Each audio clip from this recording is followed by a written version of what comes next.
A pilot that doesn't produce proof is just a science fair. I've watched a lot of organizations launch AI pilots over the past few years. The ones that succeed have something the ones that fail don't: structure. Not the technology, the structure around the technology. Today I'm going to give you the 90-day pilot playbook, the structure that produces proof. If you take only one thing from part 3 of this course, take this playbook. It will save you months of confusion and protect your credibility with your executive team. Every pilot starts with a charter, one page, signed by the executive sponsor, the program owner, and the workflow owner. The charter is your control point. The charter answers 7 questions, each one in 2 or 3 sentences. 1. What business outcome are we trying to move? Tied to one of the 4 levers: revenue, margin, cycle time, or risk. 2. What specific workflow are we piloting? Defined narrowly enough that the team knows exactly where the pilot starts and ends. 3. What is the AI mode? Co-pilot, assistant, or agent, with the matching control posture. 4. What is the baseline? The current performance of the workflow before the AI is introduced. We'll come back to this in a minute. 5. What does success look like at day 30, day 60, and day 90? Specific, measurable checkpoints. 6. What are the quality and trust gates that, if breached, will pause the pilot for review? 7. Who owns the decision at day 90? Scale, adjust, or stop, named in advance. If you cannot fit the charter on one page, the pilot is too big. Cut it down until it fits. The discipline of fitting it on one page is the discipline that will keep you out of trouble later. Now the part most pilots skip: baselines. Without a baseline, you cannot prove improvement. You cannot prove ROI.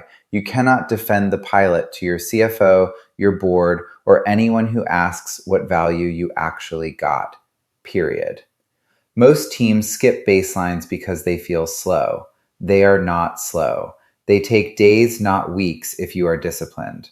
A good baseline answers 4 questions about the workflow as it runs today, before the AI is introduced. How long does it take? What does it cost in time or money? What is the quality or error rate? And what is the volume? Even if your numbers are imperfect, capture them. An imperfect baseline you can defend is infinitely better than a perfect post-pilot story you can't compare to anything. Rule: no baseline, no pilot. The only acceptable answer to "what was it before" is a number. Here's where I see a lot of pilots go off the rails. The team gets excited and overscopes. A successful pilot is bounded by user count, bounded by data scope, bounded by integration depth, and bounded by time. Start with one team or one department, not 5. Start with one workflow, not 3. Start with the smallest version of the use case that can produce a measurable result. If the bounded pilot succeeds, you scale. If it fails, you've lost a small amount of time and learned a useful lesson. If you overscoped from day 1, you've lost months and you don't know which part of the pilot was the problem. Here's the rhythm that keeps the pilot on track without burning out the team. Monday, the workflow runs as planned. Inputs go in, outputs come out. The team uses the AI tool the way the charter specified. Midweek, the workflow owner does a 15-minute review of the previous week's outputs. Quality check, anomalies, near misses, anything that needs to escalate. Friday, the program owner gets a 10-minute update. Volume, quality, time, anything off track.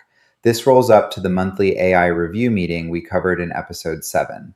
That's it. The pilot is not a project plan with 20 milestones. It is a workflow you are running with a measurement layer on top and a feedback loop every week.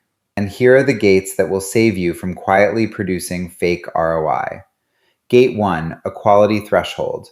If the AI output drops below a defined quality bar, say accuracy, consistency, or appropriateness, the pilot pauses for review. Not stops, pauses. The team adjusts and resumes. Gate 2, a customer-facing trust gate. If a customer complaint, a regulatory question, or a near-miss customer issue is traced to the AI workflow, the pilot pauses immediately. Investigate before resuming. Gate 3, a data boundary gate. If anyone on the pilot team violates the data boundary rules, intentionally or accidentally, the pilot pauses, investigate, adjust the training or the controls, then resume. Gate 4, an executive sponsor gate. The sponsor can pause the pilot at any time for any reason, including their own discomfort with what they're seeing. That's a feature, not a bug. Pilots that have these gates produce credible results. Pilots without them produce results you'll have to defend later. At day 90, you make a decision. 3 options. Scale. The pilot moved the metric, the quality held, the controls are defensible. Move to broader deployment with a clear scale plan. Adjust. The pilot showed promise, but the result is not yet defensible. Tighten the scope, fix the gaps, and run another 30 to 60 days. Stop. The pilot did not produce the expected result, or the risk is higher than the value. Document the lessons, move on. This is not failure. This is good governance. The decision should be made by the named owner from the charter, with input from the program owner and the security and privacy reviewer. Not by committee, not by drift, by a decision. Here's the close. Pilots produce proof, not press releases. Charter, baseline, scope, rhythm, gates, decision. 6 things. Run all 6 and your pilots will be defensible. Skip even one and you'll be defending the pilot instead of being defended by it. Like and subscribe if this episode helped. And in the comments, tell me which of the 6 elements your last pilot was missing. Most of us have at least one we skipped. Next up, measuring AI ROI and keeping it real.